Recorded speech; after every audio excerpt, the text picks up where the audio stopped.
Hello and welcome to another episode of the Tri Mechanics podcast. This podcast is going to be all focused on a little bit of running and health and the difference between essentially going for the kind of performance side and whether that differs from the kind of health side.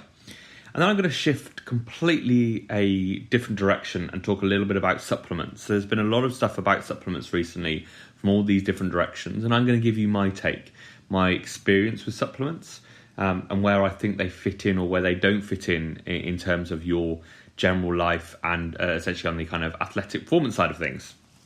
So let's kick off. So I was asked about whether there's a difference with running, or I guess sports in general, possibly between kind of performance and health.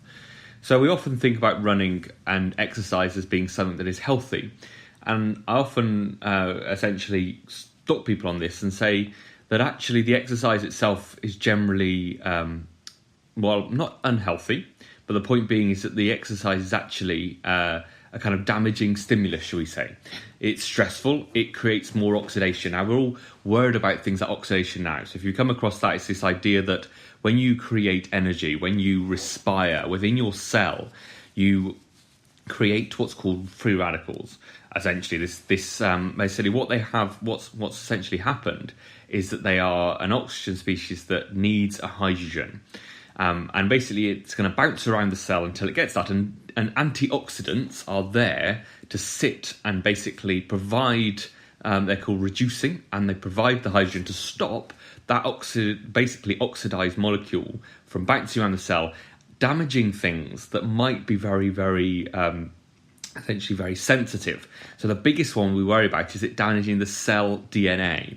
So if it damages the DNA in the cell, 99 times out of 100, 999 times out of 1,000, maybe even 100,000 times out of 1,000,000, the cell will create a signal. There'll be a signal created to destroy the cell. Because when it tries to replicate that DNA, or when it checks that DNA, it's damaged, it will delete itself. However, if that hits at a very specific point, normally the bit that controls that DNA, essentially, and related to genes, things like the tumor suppressor genes, etc., then we may develop a cancer. So we know that most cancers are created in areas that have a high cell turnover, which means that lots of cells are being destroyed. And you can imagine that's essentially why, because more cells are being destroyed, there's more cell turnover, there's more likely to be errors in that DNA that then lead to problems with those genes that then could cause the cell to grow out of control or essentially proliferate out of control. So lots of cells start being essentially produced, which causes the cancer. And a tumour that stays where it is, essentially is not a cancer, it is so-called benign. But if it can then spread and then start using up all the body's resources and various other things, start causing and start releasing lots of horrible things that often cancers can do that cause a lot of problems around the body, that's when it can cause a lot of damage. So, going back to what we were saying, is that this is what goes on within a cell. So exercise itself is incredibly oxidizing. So you imagine all these things we're trying not to, give us cancer because we're worried about things like nitrites in processed meats, and vegetable oils and those things. A lot of it comes down to the dose. So I am worried about things like vegetable oils. I don't believe we should use vegetable oils at all. We definitely shouldn't heat them. We shouldn't be using rapeseed oil. We shouldn't be using all those things. And it's all about dose. If you are using a very small amount, particularly if it's obviously cold and you're not overly heating it, then it's probably fine. And if you're having it not too regularly, that's probably okay too. It's when you're having huge amounts. So the problem with things like deep frying is the volume. If you've ever tried to shallow fry a fish, deep fry / shallow fry a battered fish at home, you'll know that you can put an inch of oil in the pan and it'll disappear because it goes into that batter. And that's the critical thing. It's all about the heating and the dose when it comes to these things. So if we continue to batter our body with these things that cause a lot of oxidation, we can create the need for more antioxidants that we may not be able to produce within our cell. Now that comes back to my argument about the whole antioxidant thing, is that actually taking antioxidants doesn't work because it seems to disrupt the ability of the cell to make its own antioxidants, which it does in response to various things like polyphenols, various other compounds, but also exercise. That's why exercise is so healthy, because it creates the stimulus to essentially repair, get better and stronger. So with that in mind, there is a dose. So a small amount of exercise, or a kind of, basically, I'd say small to moderate amount, i.e. keeping active and moving every day, walking every day, a few miles every day, maybe a bit of a running here and there that creates that stimulus, a little bit of something intense occasionally, a little bit of a sprint, could be really, really healthy. But when do we start tipping over that balance? Now, Alex Hutchinson on Sweat Science was talking about this the other day. I believe it's a long way before we do that, because if we keep pushing it up and up very slowly, we increase our capacity to be able to deal with that exercise. That is what fitness really is all about. So therefore, if you're exercising a lot, you can exercise a lot and not cause yourself too much damage. We're always worried about things like heart issues, and unfortunately, they are there, they are prevalent, but they are probably likely to a genetic variant that is more predisposed to changes that are not good, basically, in that we're all not going to develop funky hearts because of exercising. Now, the issue is, it's very like anything, we all respond very differently. This is why we're all starting to look at our genetics and things, because you might be able to find out what kind of exerciser you are, what is the protective exercise for you and what is the harmful. You might find out that short explosive exercise might be fantastic for your body, whereas long endurance exercise may stimulate these genes. You may have these genes that relate to, that those genes then relate to the genes in terms of metabolism and various other things that mean that when you do long endurance exercise, you actually stimulate detrimental changes. Okay, so that's the kind of idea. Now, when it comes to running, into performance versus essentially the health, you've got to remember that your healthiest or your best performance is probably when you're going to be most healthy. So therefore, the healthy side has to be the priority above all else. And that can be achieved with relatively little amounts of running. Because the thing about running is that it is an innate activity. I believe it's something that is hardwired into us. And if we keep it up, do little bits every day, as often as we can, we keep it entrained. We don't lose it, like we do with something like swimming that's not really an innate activity. So therefore, we can get away with very little, but also we can get a lot of performance from very little. I believe in separating my running training to doing lots of, or frequency, very, very easy, lots of movement, skill-based stuff, and combining that with very, very high intensity or high speed effort, should I say. It's actually they're not very intense.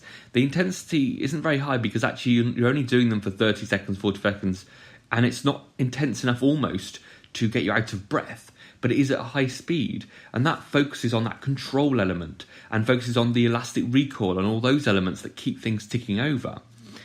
It's the bit between that causes a bit more of a problem with running, is that long, exhaustive stuff, the tempo stuff that you do have to do very sparingly leading up to races, but extremely sparing. It's a bit like brick sessions. I don't believe brick sessions are in any way helpful, apart from as a kind of tune-up for a race to just get you ready to having to run off the bike. In the long run, I think they have a lot of problems with the essentially detrimental effects on the bike sessions. There is good evidence. I found a fantastic paper where they compared basically running after a bike session and compared that to a cyclist doing the same session but not running. And they found that not only were there neuromuscular deficits, essentially, or they didn't improve on the neuromuscular side of things on the cycling, they actually seemed to demonstrate neuromuscular deficits in the running as well, because they were running very fatigued. But also, over the course of 6 weeks, there was almost no improvement in cycling fitness in the group that ran off the bike. However, there was a significant improvement in the group that didn't. Anyway, I'm going to go around on this in a separate podcast. I think it really needs a lot of attention to try and change this idea that we should be doing bricks all year round. It just makes no sense at all. We should be, at certain times of year, we should be trying to focus on the sports themselves, then trying to get as good as we can at them, and skill-wise and all these things develop, and fitness, and then start putting things together in the right way as we lead up towards the race, which at the end of the day, triathlon is one sport in three. It's essentially all together. It isn't three individual sports taken separately. Okay, so when it comes to that side of things, there is that fine line, but I believe we can push health, we can gradually push up, but it's all about how we do it, not what we're doing. So if you think, well, I want to get more performance, I'm going to go out and start running 100 miles a week, you're probably going to do your health some problems, whereas you might get some performance, possibly. But Actually, I believe the two go in hand. As health increases, so does performance. So I want you to think about those two together. I want you to think about how taking things, essentially slowly building up your ability to do these things rather than kind of jumping in. Okay, so we're going to take a complete 90-degree turn now and talk a little bit about supplements. And I want to just keep it very short. I'm not going to talk really much about individual supplements. I'm going to talk about what supplements are there for. They are very much horses for courses when it comes to supplements. I've taken many over the years, but they've all been directed at a particular, essentially, function. They've been directed for a particular time, and they've often been very temporary. I've come back now to the fact that the supplements I tend to take on a regular basis, maybe a little bit of, I take a bit of krill oil to top up my fish consumption, which is I think I take a good amount of oily fish, but I don't have it all the time simply because of availability. So I have a little bit of krill oil to supplement that. I also at the moment take something called Boswellia, which is it's a very broad anti-inflammatory. The reason I take it is very specific to me. It's because I've had a few joint issues. I have a lot of joint issues, but I've also had a bit of a stomach bug that's been kind of motoring on for a while and gets worse and better ever since I got food poisoning a few years ago. Now, Boswellia has been shown that when you take it, it can help stop or block the release of what's called LPS, lipopolysaccharide, that's released from bad bacteria. Now, I know I've got a few bad bacteria in there, and they're gradually getting weeded out because of this, and it came from this food poisoning. But the Boswellia really helps stop the LPS, which can go to joints, it can go to various tissues and cause inflammation. And that's what we believe. So I take a little bit of that. It doesn't cost very much, and I take the basically, so Boswellia is either frankincense or myrrh, but I always forget. And it's basically just a ground version of the root. So it's relatively safe in a low dose. It seems to help. It seemed to help me. And it's not very expensive. So I think that it kind of qualifies all those things. I don't think, it doesn't do huge amounts, but it might make just a little bit of difference for me.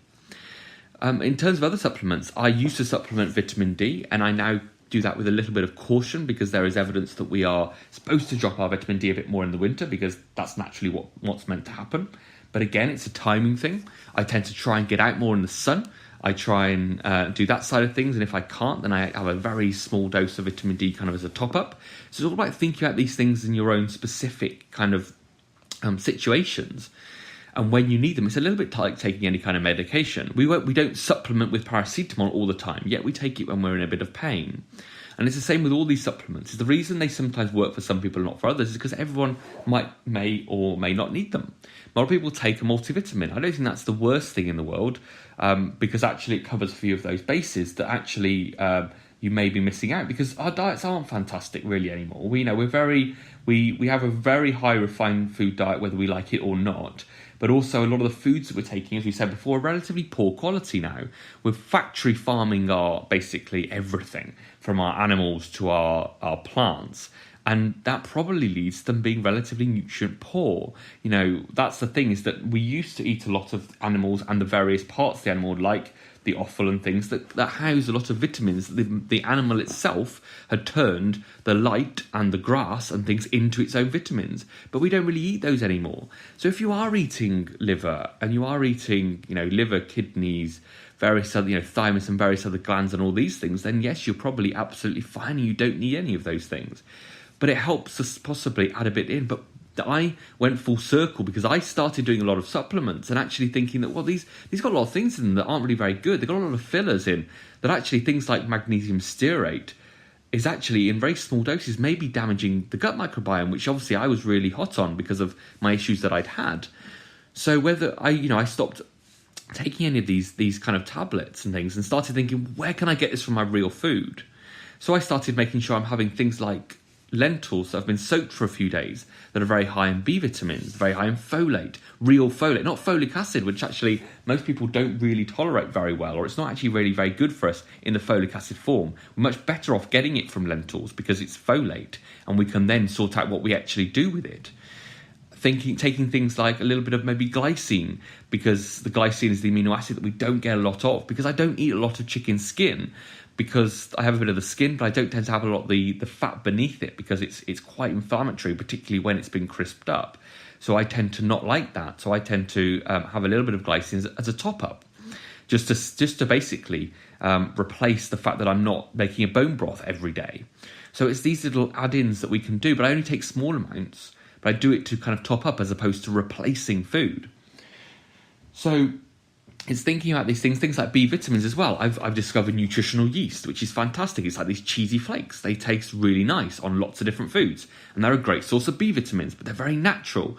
And they essentially, when you take them in the food, I got asked earlier actually about resveratrol. Resveratrol is found in red wine and is very potentially important, or very, very potentially potent for exercise, because of it can stimulate the mitochondrial biogenesis just the way I was talking about, in terms of basically it simulates a bit of the oxidation from exercise, but in a slightly different pathway, and could be a good adjunct. Now, resveratrol is found in red wine, but probably not in huge doses where these studies have used really high doses. But should we be supplementing? Or should we be having red wine where we combine the resveratrol with a bit of polyphenols, which probably do a similar thing? They act in a very similar way. So it's thinking, well, maybe a little bit of a supplement, but a little bit of the food might be the optimal if we feel like we could benefit from having a little more, but it's very careful not to overdo it. So that's when it comes to supplements. It's not that they don't work.